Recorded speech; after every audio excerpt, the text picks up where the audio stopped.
Motherhood is challenging and rewarding, and it's time we discuss the truth about motherhood, our own feelings and desires, why we mom shame, and how we can start standing together. Motherhood is a lifetime of different phases, all while we are expected to manage the weight of life. It's time for us moms to not only help each other by giving a hand, but push each other to explore ourselves on our deepest levels. Welcome to the Mom Still Standing podcast. I'm your mom friend and host, Danielle Lewis. Each week, we will chat with a beautiful mom who is navigating motherhood and life in a special way. My goal, moms, is for us to understand we are more alike than we are different and that we shouldn't mom alone. So join us as we celebrate and honor motherhood. Now go grab your favorite beverage and let's dive in.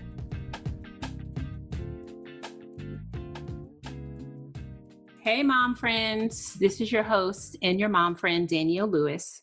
And as we wrap up May, which is Mental Health Awareness Month, I wanted to bring a guest, a friend, a colleague, a business buddy of mine on to talk about crafting and mental health. So my guest today is Vanessa O'Neal. She is a PhD. She is the founder of By Vanessa S, LLC. And it is a handbags, jewelry, and accessories retail and e-commerce store. She is a master crafter. She's an author, a philanthropist, and an entrepreneur. She has over 25 years of experience working with nonprofit organizations and over 17 years of entrepreneurship experience. She's a native New Yorker, and you may hear that come out. And she's an avid sports fan, and she is a veteran. So, Vanessa, welcome to the show. Thank you. Thank you for having me. So, Mental Health Awareness Month.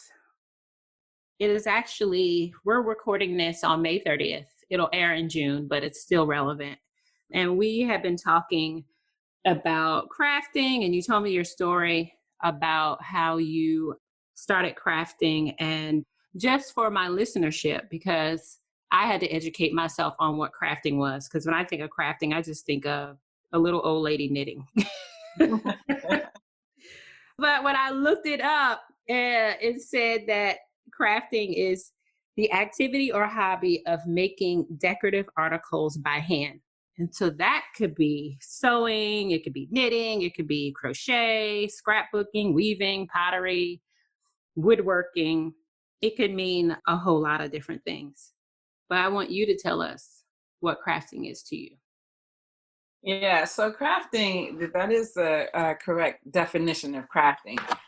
Crafting is anything that you can do to make something, to create something, right? Crafting, most people do think of, the knitting and the sewing and things like that, but woodworking is crafting. I know people who make nail polishes, that's crafting. Even people who make furniture, I know people who make wind chimes, and all of that is considered crafting. It's something that you make that you can do with your hands to create something. Right, I did. I also saw that it's a skillful attempt at making useful things with your hands and resulting in like different gifts as well, like stocking stuffers, grab bag items, painted rocks, or just items that you enjoy. Right. It's a finished product. That's good. So I think the other thing when we think about crafting, we think about that it's usually something that's passed down from generation to generation. And when we think about that in the generations before us, we usually think about that they were crafting from a place of necessity. Like right. They had to make because they had to earn money. It was a way to earn money. So I'm wondering, how did you begin crafting? Well, so I'll answer this in two different ways. So that is how it started, as a necessity. If you needed clothes, you had to make them. If you needed blankets, you had to, make them. That's where quilting started. If you needed to have, anything, it was knitting and crocheting. That was handed down. Now it's not so much like that. Now it's not so much the handing down of the craft. And that's really one of the things that crafters are fighting about or fighting against, is to make sure that these hobbies, these crafts are not lost, right? because it's not being handed down from generation to generation as it used to be. As far as me, I did sewing is what I started, was handed down to me. I used to, my mom sewed, and so I would take the scraps from her dresses and her skirts and whatever she was making. I would take the scraps, and I started out making bandanas for dolls, and just started making clothes for dolls, and just jazzing up a doll in any kind of way with the fabric. And then I started venturing off to learning how to sew myself. So that was a craft that was handed to me. I started when I was 8. But I also make jewelry. That wasn't handed down to me. That was something that I learned from someone else, who pushed me towards it. So you're right. It was a necessity that moved into a generational type of activity, but now it's not so much that. People are picking up crafts, from YouTube, from other people, or, just going into the craft store and saying, this is something I would want to try. So moms, anyone can craft. You don't have to be a grandma. You don't have to be a grandma. You can just have a creative eye, or you could just have, you could just be curious about, what, I really like this blanket that I saw in a magazine, and you know what, I'm going to try my hand at making it, or like you said, it could be painting or jewelry making. So why do you think that it's no longer being passed down? And one of the things that I notice, especially in our community, is that the grandmothers are getting younger. And so I'm also wondering if that one of the reasons why it's no longer being passed down. But what is your take on that? Well, it's necessity, supply and demand.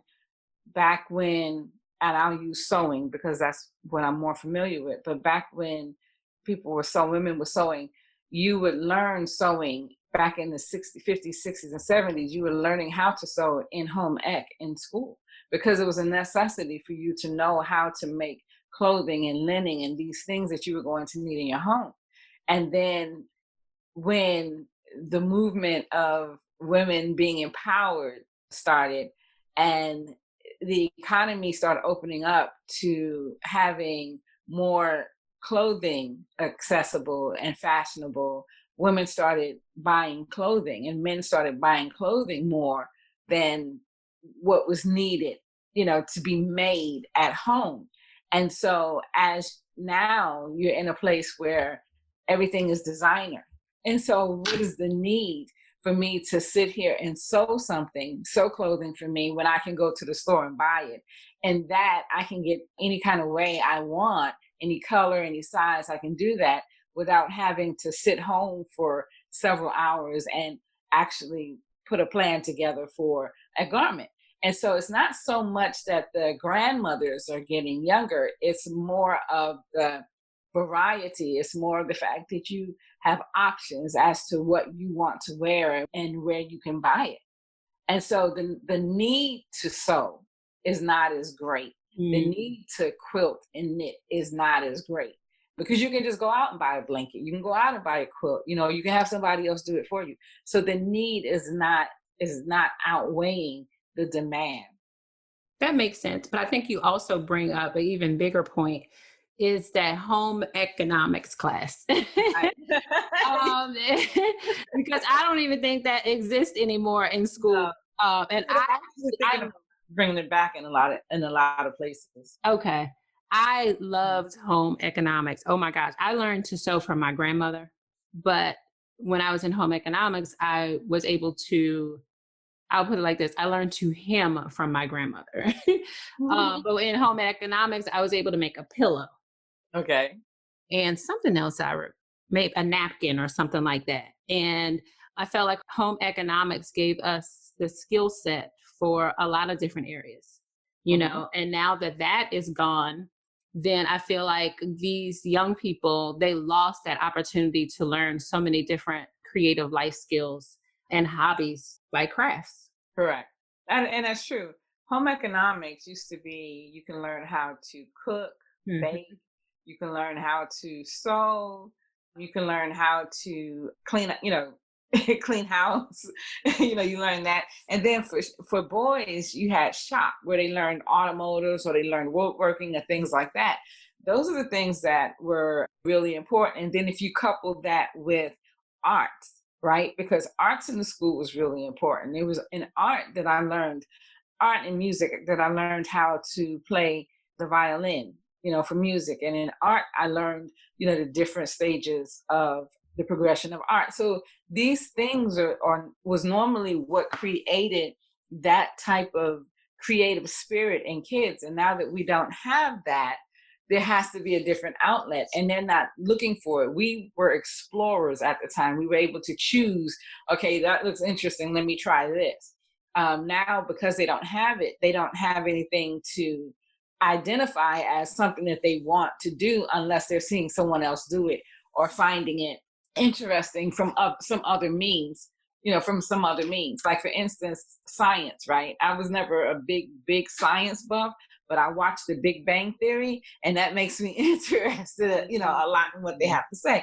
So I think we're losing it because it's not being provided in a way to give kids options. It's something that we have to do as a parent. If the parent is not pushing learning to do something different or learning to do this, they don't have that option. Right. Because they're not getting it in school. Right. So you initially learned by using extra fabric pieces from your mom. Yep. And you learned how to make jewelry from someone later on.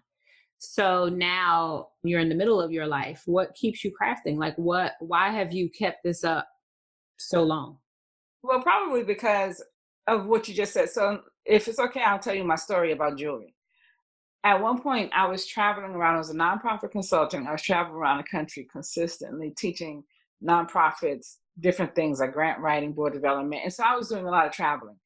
And my blood pressure was starting to elevate. Now, blood pressure did run in my family, but it was starting to elevate. And my doctor pretty much said, you need an outlet, because it was like I was traveling and in my, I'm relaxing and still working, right? And so he was like, you need an outlet. My girlfriend has a daughter, my goddaughter, matter of fact, and at that point, she was teaching her how to, I think Tiffany was in 5th or 6th grade, but she was teaching her how to do beading, right? So I would be on the phone with them and they're doing, this beading. And, I remember her saying, I'm trying to get Tiffany to learn how to to synchronize, her beads, so that they're not all black on one side and green and, like that. And so she told me, when I told her about what my doctor said, she said, oh, you should try beading, right? Try making, a bracelet or something like that. And she told me exactly what to get. So I had a Michael's right across the street from my house. Like, it was, not even 2 minutes. And so I said, okay, I'll go over there. And I got some beading wire some beading string and some little cheap beads or whatever. And I went home and I was trying to, make this bracelet. And it was hilarious trying to do, because it was the ugliest little bracelet, right? Because, but just putting the beads together and just trying to string them. And it was just something about that. And so my doctor said, when you're doing that, what I want you to do is I want you to check your blood pressure prior to you, stringing some beads, and then check it afterwards. And let's see the difference. There was like a 12-point drop, which was showing that, this was calming me. And so that is when I realized just how much, when I do things that I love, it helps me to calm. It helps my mental capacity, and it helps me mentally, physically, and emotionally. And so that's why I continue. I mean, I love what I do. It's nothing like, for me, taking something that, especially fabric, 2 pieces of fabric that mean nothing, and putting them together and creating something out of it. And I feel the same way about beads. So it keeps me calm. It keeps me in a space. It keeps me grounded. It keeps me, mentally aware and alert, but it also keeps me healthy, mentally, especially mentally. It keeps me healthy, because when your energy is drawn to creating, which is what it is, you're not thinking about anything else. Those things, you can compartmentalize and deal with those things at a different time when you are in a different space. That's good. That is so good. So it's safe to say that creating and crafting is a form of therapy. It is. It most definitely is. Hmm. And it doesn't have to be just mentally, emotionally. I've heard of people who have arthritis, especially the rheumatoid arthritis, and they crochet or they knit to keep their joints moving, right? Yeah, the sound that I know with me, the sound of the sewing machine, right? It's meditative. It can also become cathartic. Like it's meditative because all you're hearing is that, and that sounds like something to you. So it, draws you. So yeah, it can definitely be something. You don't necessarily do it for therapy, but it is therapeutic. Yeah, I read that knitting, for example, can lower your blood pressure, like you said, and it is proven to also slow the onset of dementia. It can Mhm. distract you from chronic pain, as you just described, and even help to combat anxiety. So I think science is now really revealing that crafting is good for your brain and your mental health. And as you said, just with the sewing machine, it's like the monotonous activity can, like you said, it's meditative in a sense, like just sitting in one place, like doing an activity over and over. Like somebody may think that's boring, but for someone else, it's healing and it's relaxing, it's restorative. Exactly. And I think that's the part that the young people are not drawn to. I think it's not really their fault, right? I No, think it's not. I think when you have things like technology where everything moves and it's colorful and it moves and it's colorful, and then you have things that's loud and it blows up, and these things, it's not as appealing. Creating is something that, it's not so much that you want to do it, but it's something that has to appeal to you in a way that you can see a broad picture. It like a visionary type picture. You have to be able to see where this is going from the very beginning in order to want to get to the end. I think, and to be honest, when I'm in stores like Joann's and Michael's and Hobby Lobby, when I'm in stores like that, and you see these kids in there and they're buying patterns and they're buying whatever they're doing for their craft, I always, I stop them and I ask them, what are you making? And they'll say, oh, I'm doing this. And that's just the coolest thing to me. I think if more kids were to do it, more kids would do it. You know what I'm saying? Because friends bring friends along. I Mhm. just think it comes in exploration. I know one thing that I thought was really interesting in Georgia. They had a craft introduction fair Hmm. for kids. To me, that was the coolest thing because you have had this whole festival that was based on kids trying different crafts, photography, and just trying anything, just so that they could find an interest. I think if we had more activity like that, to where we were able to introduce kids, to different crafts, it wouldn't be something that's kind of like dying. And it would be something that they could use to try to cope mentally now, as opposed to what they do have, which is a lot of the technology. Right. So that's a very good point because generations past they weren't competing with social media. Correct. It's like they didn't have that element. So Exactly. it was like you didn't have very many choices of what activities you could do. Right. Now it's like Instagram and TikTok and Uh-huh. Facebook. And so that definitely is much more appealing than, Exactly. But yeah. if you look at that, if you look at some of the things that you see on Instagram, and I haven't been on TikTok, but if you look at some of the things, if you look at some of these kids and what they're able to do, right? Create with Instagram, right?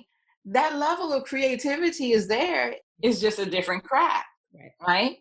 I was reading a few months ago, actually it was back in before the holidays. There was this girl, she's here and she's about 13 years old. She's a master crafter as it relates to Instagram photos, Mm. right?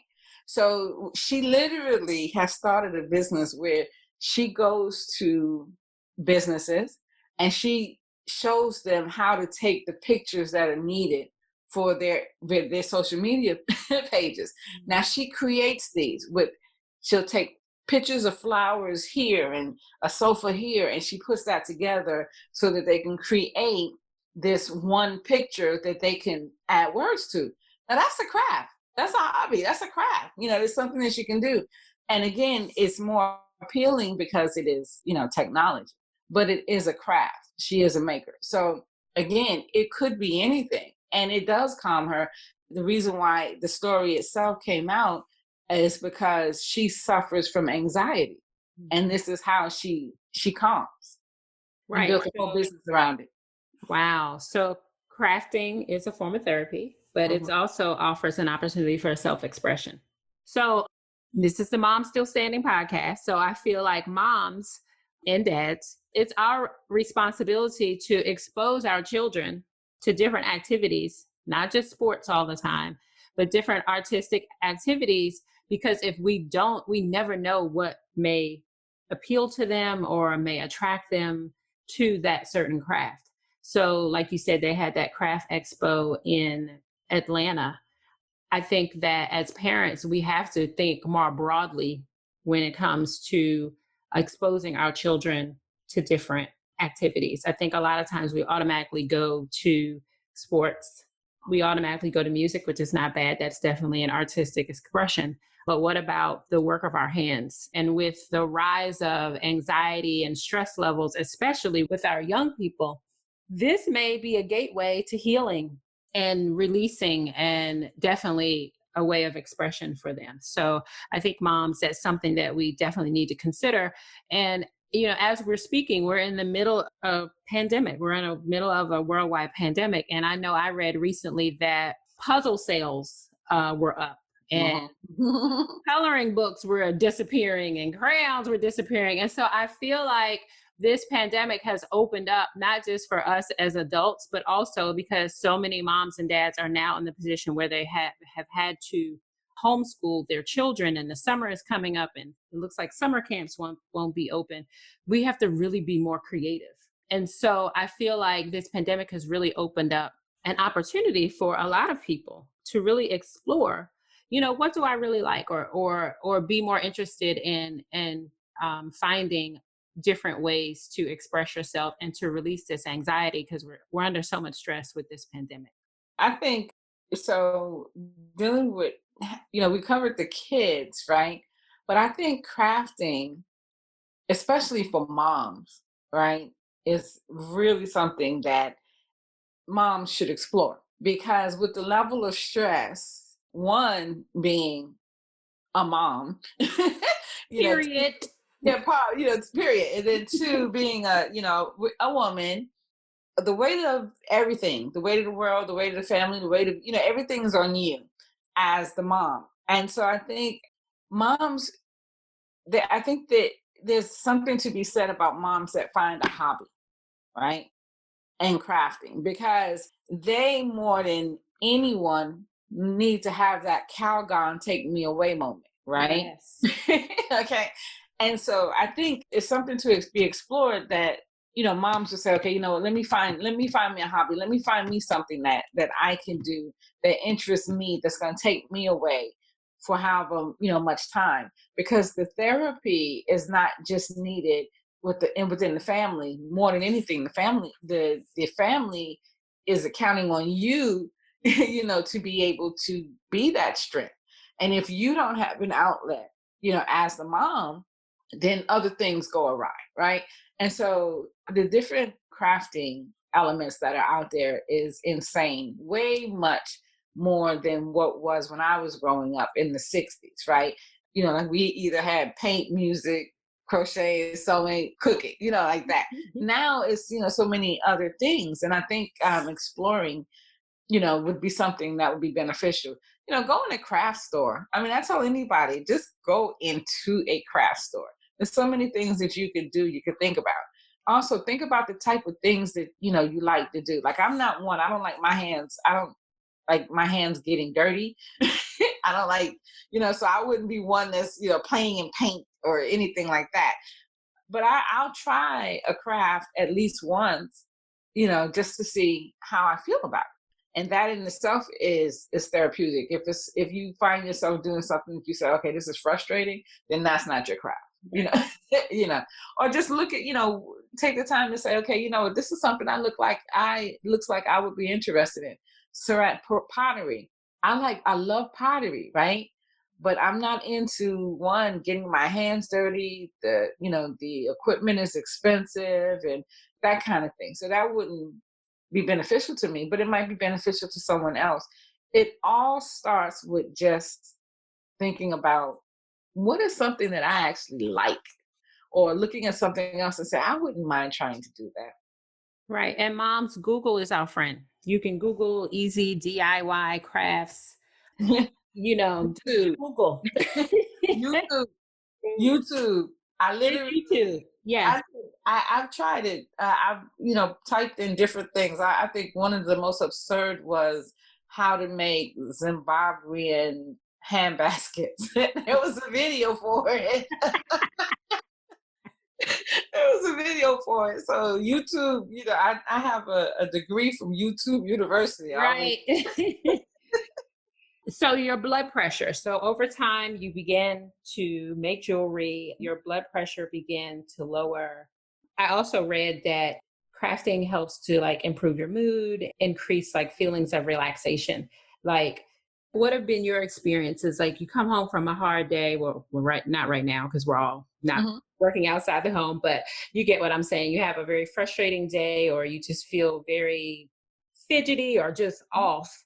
mhm. Go into that place and you come out, like, what do you feel? How do you feel? Danielle, just last week, because we've been teleworking now for what, 10 weeks, right? And because I'm in the high risk category, I've pretty much been staying planted, with the exception of maybe going to the grocery store or something like that. One day last week, during the course of my workday, it was like I just felt caged. And I had not felt that before. I literally felt like I was caged, like I was, in this bubble. And it didn't feel well, good. And so I took my lunch.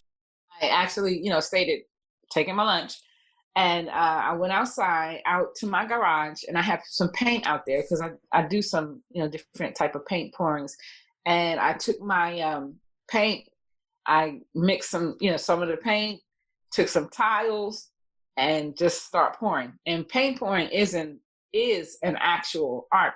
It's a craft. And so I took some paint, mixed some paint, and then decided to do some paint pouring on top, right? Did this for about 20 minutes. And I just felt I could feel myself calming. The benefit of it was after I finished the paint pouring and I came back inside and I was letting the tiles dry, right?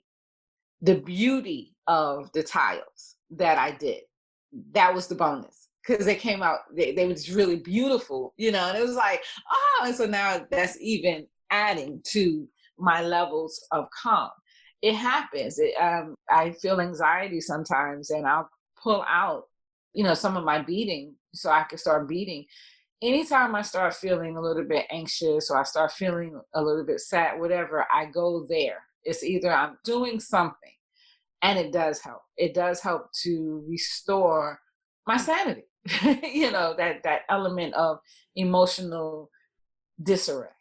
Yeah, that's great. I mean, I read that after completing a project that crafters can feel more creative and enthusiastic, which also helps to boost their self-esteem and their confidence.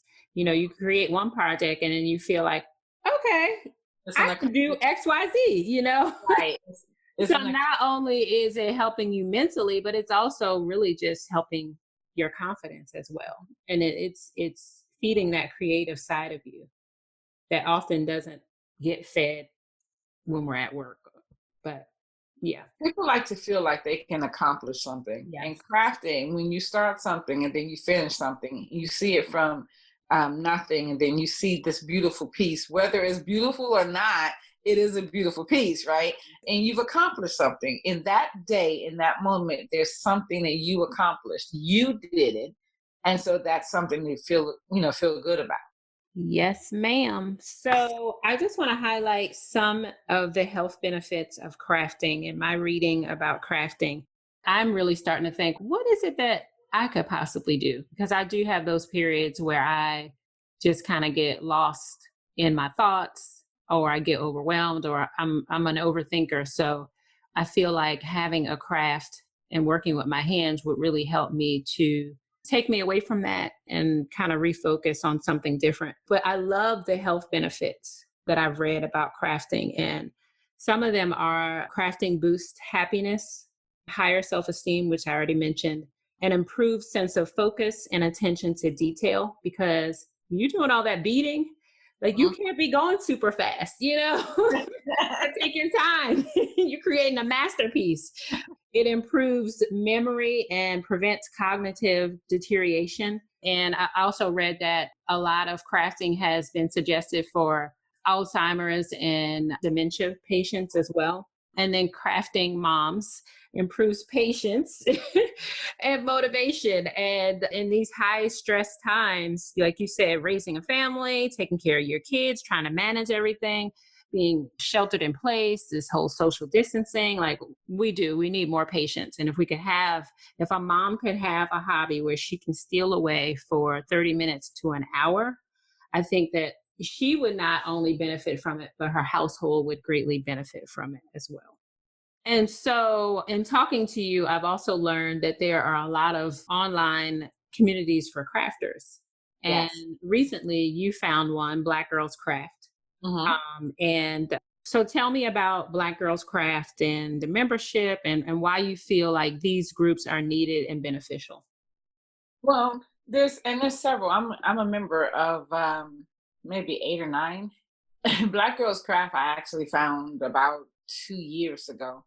It was about 2, 3 years ago when it first started, right? There was only maybe 20, I want to say about 20,000 people in it. Now it has over 150,000 women in it. It has, so this particular one, it has all crafters in it. Any type of crafting you want, there's someone in there that does this type of craft: waist beading, jewelry making, portfolio making, graphics arts. We even have one girl that I can think of.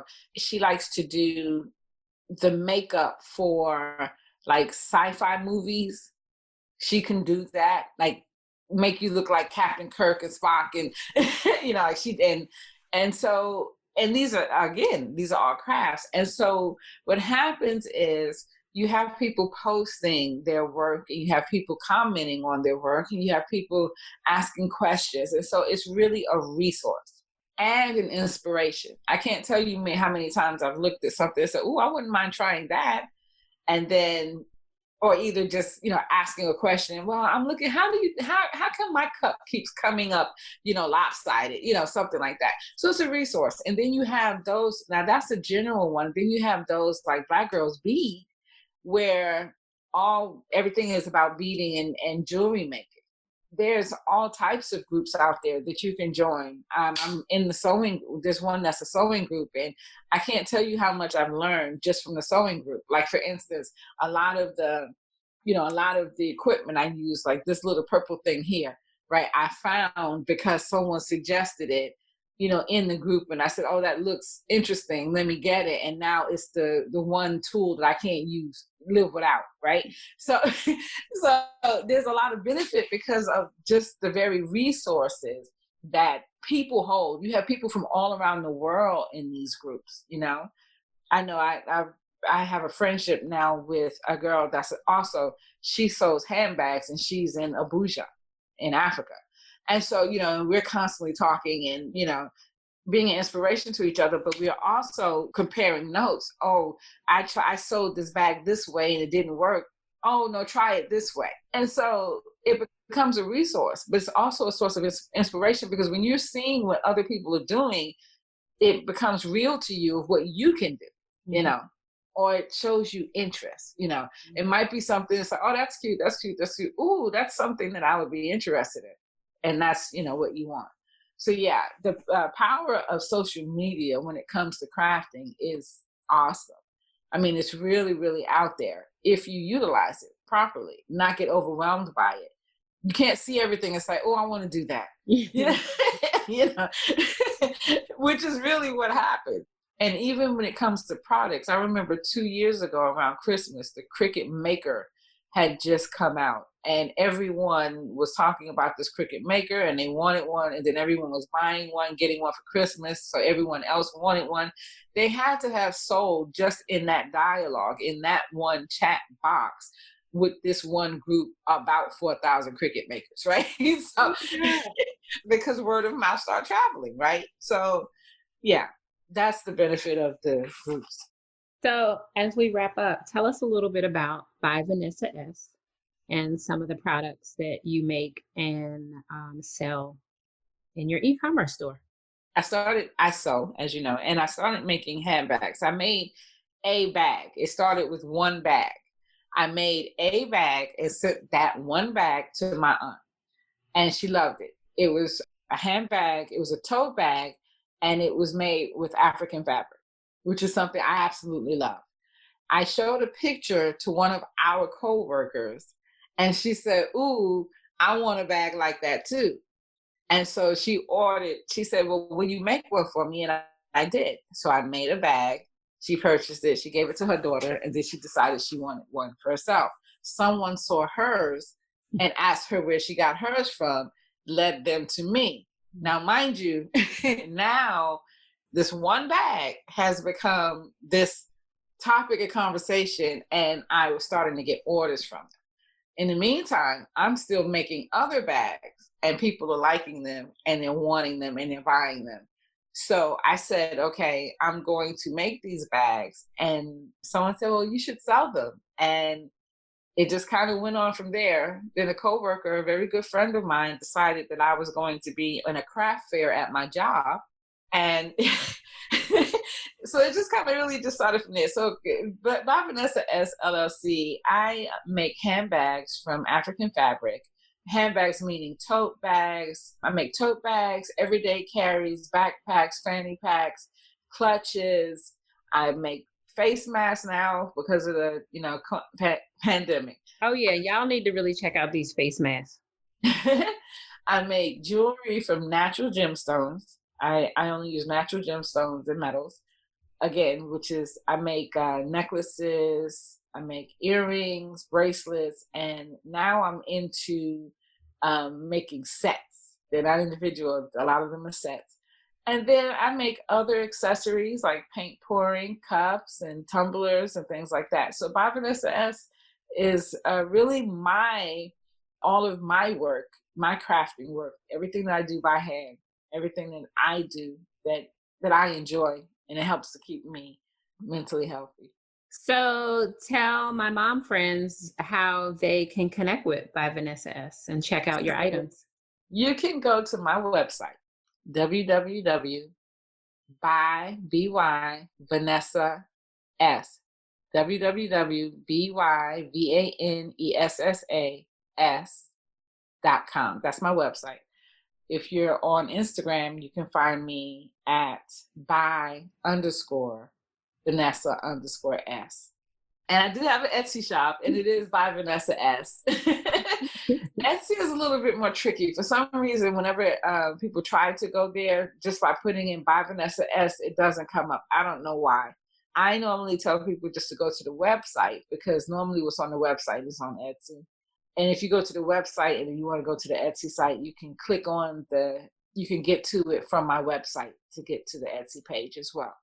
But Etsy and the website are connected. So if it's on the website, it's on Etsy. I would prefer that you purchase anything from the website, because if you purchase it from the website, we're not having to deal with the fees that come from Etsy.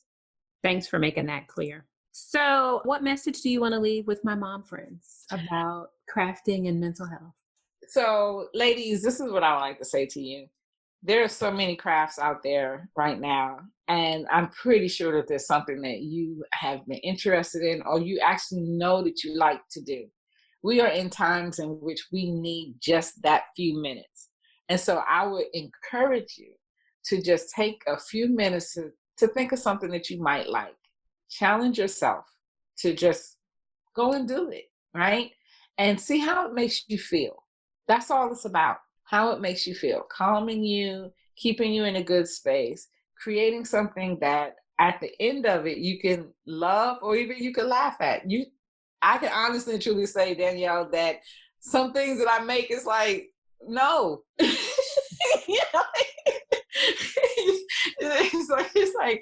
Okay, so this is cute just for me. You know, you know, not everything is going to be perfect. Not everything is going to come out just fine, but it's yours, and that's all that matters. But if you can take just that 1 minute out of your day just to do something that you like, and that's going to calm you down and give you some space to breathe, it's all worth it.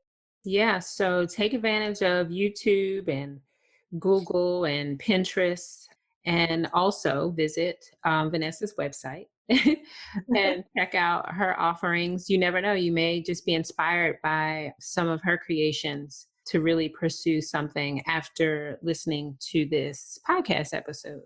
So, Vanessa, thank you so much for coming on and sharing. I know this is a topic that's very near and dear to your heart. Thank you for suggesting it also for my mom friends, especially with what all that we're dealing with right now in the world. Yeah. So thank you for being here. I appreciate it. Thank you. I really do appreciate you inviting me. So mom friends, that's it. That wraps up this episode. Check out Vanessa's website. Get your Google and your YouTube on, and be blessed, and take it easy and be safe. Peace. Thank you, moms, for tuning into this week's episode of the Mom Still Standing podcast. Make sure you head over to iTunes and subscribe. If you found this episode to be informative and encouraging, please write a review so that we can continue to empower moms everywhere. In the meantime, remember, connected moms don't mom alone.